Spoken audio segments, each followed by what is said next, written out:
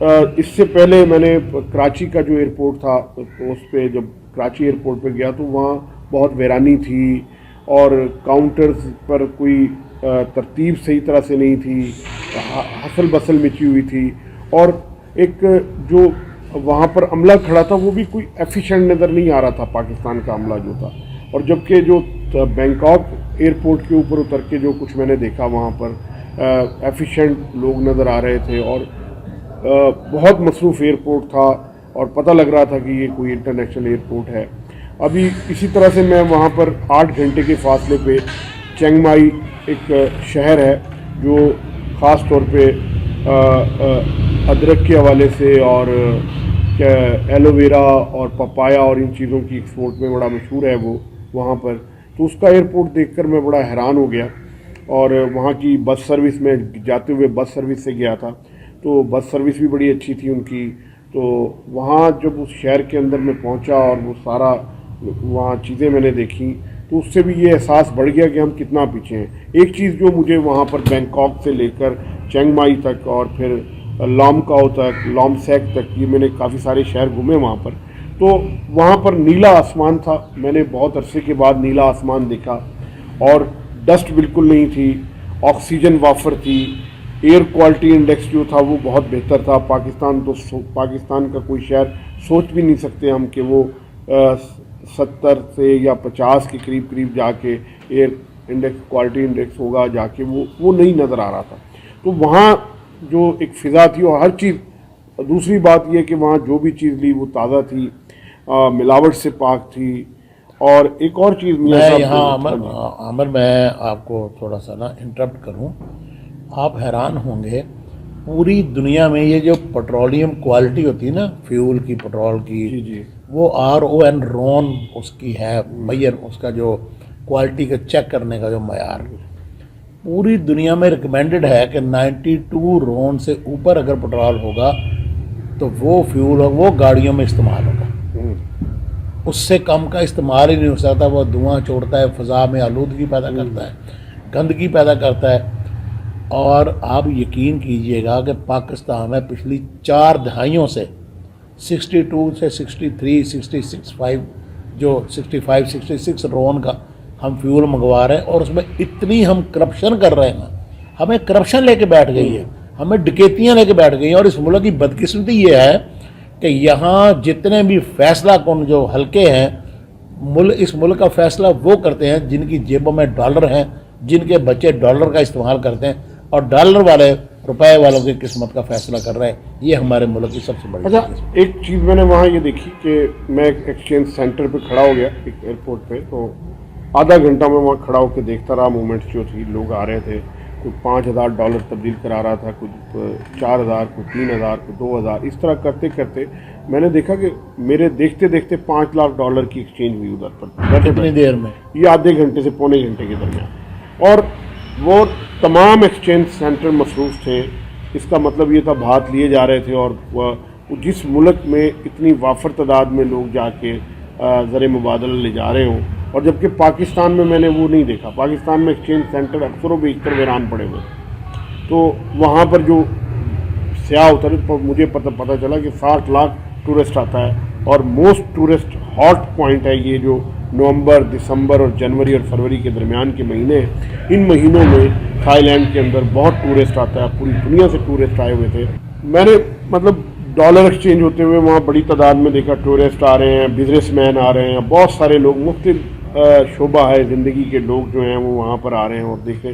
اور وہ یعنی آدھے سے پونے گھنٹے کے دوران میں نے دیکھا. اچھا اوور آل جو آپ جہاں گئے ان کا ہمارے پاکستانی کے حوالے سے بیہیویئر کیسا ہے؟ وہ کس نگاہ سے ہمیں دیکھ؟ سر پہلی تو بات یہ ہے کہ وہ ہماری شکل و صورت سے دیکھ کے سمجھتے ہیں کہ ہم انڈین ہیں. پہلا سوال تو وہ یہ کرتے ہیں کہ آر یو انڈین، کیا آپ انڈین ہیں، ہندوستان سے آئے ہیں؟ تو پاکستان بتانے پر وہ اوہ یا کوئی اکا دکا ہوگا وہ ذرا پاکستان. میں آپ کی بات ٹھیک ہے. مجھے ایک مرتبہ ایک بندے نے کہا کہ ہم پاکستانی بعض ممالک ایسے ہیں جہاں ہمیں خود کو پھر انڈین کہنا پڑتا ہے کہ ٹھیک ہے جی ہم انڈین ہیں، پاکستانی نہیں. وہ پاسپورٹ کے بغیر جا، کیونکہ وہاں انڈین کی عزت ہے. دیکھیں باسمتی کرنل ہمارا تھا، رجسٹرڈ انڈیا نے کروا دیا.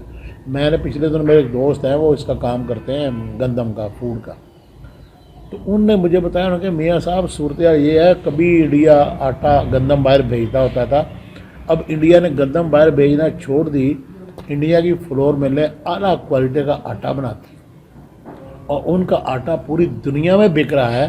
اگر عام آٹا اگر $1 کا ہے تو انڈین آٹا $3 کا بک رہا ہے، اور کہتے ہیں چھوٹے چھوٹے پیکٹ ہیں، اور وہ کہتا ہے جی امریکہ کیا برطانیہ کیا بھرا پڑا ہے وہ انڈین آٹے سے۔ ہم بھی گندم ہے، اور ہمارا یہ حال ہے کہ ہمارے پاس اپنی گندم وافر ہے، ہم امپورٹ کرتے ہیں، اس ملک کو کرپشن اور ڈکیتی لے کے بیٹھ گئے، اور یہاں ڈکیتی میں اس کو ڈکیت نہیں سمجھتا جو سڑک پہ کھڑے ہو کے واردات کرتا ہے یا ریوالور دکھا کر کسی کو لوٹتا ہے۔ اصل ڈکیت وہ ہے جس نے قلم کی ڈکیتی کی ہے اس ملک کے ساتھ۔ میں نے وہاں پر یہ دیکھا کہ مثلاً ایک شہر ہے لامسیک، میں وہاں پر گیا تو وہاں پر جو حلال فوڈ ہے وہ بھی انڈین ریسٹورنٹس ہیں، 2-4 ریسٹورنٹ ہیں، وہ سارے انڈین ہیں، اور میجورٹی انڈینز کی چھائی پڑی ہے وہ ادھر کاروبار کے اوپر بھی۔ تو جی ویور، یہ تھی ویڈیو، اور آپ نے دیکھا کہ بنگلہ دیشی، انڈین، رشین اور تمام کنٹری کے لوگوں کو ایک الگ لائن میں لگا دیا اور ہمیں ایک دوسری لائن میں، جہاں پر صرف پاکستانی تھے، اور ہمیں 2-3 بار چیک کیا گیا، ہماری کرنسی وہاں پر چینج نہیں کی گئی۔ اس کے بدلے میں دیکھیں تو بنگلہ دیش، بھارت، نیپال تک کی کرنسی ایکسچینج کی جا رہی تھی۔ آج دنیا میں دیکھیں تو ہم لوگ بہت پیچھے رہ چکے ہیں، اور یہاں پر تجزیہ کار یہ بات کر رہے ہیں کہ مجھے شرم آئی پاکستانی پاسپورٹ رکھتے ہوئے۔ ہمارے مقابلے میں نیپال، بنگلہ دیش بھی آگے نکل چکا ہے، اور بنگلہ دیش کو دیکھیں تو ہر شعبے میں وہ پاکستان کو بیٹ کر چکا ہے، ہر شعبے میں۔ آپ ایجوکیشن دیکھیں، آپ معیشت دیکھیں، آپ ایکسپورٹ دیکھیں، تو یہاں پر جتنے بھی فگر دیکھیں وہ سب کے سب ہمارے خلاف آتے ہیں اور بنگلہ دیش کے حق میں۔ تو یہ تھی آج کی ویڈیو۔ آپ اس ویڈیو کے بارے میں کیا کہنا چاہتے ہیں ضرور کمنٹ کر کے ہمیں بتائیے گا۔ بہت شکریہ۔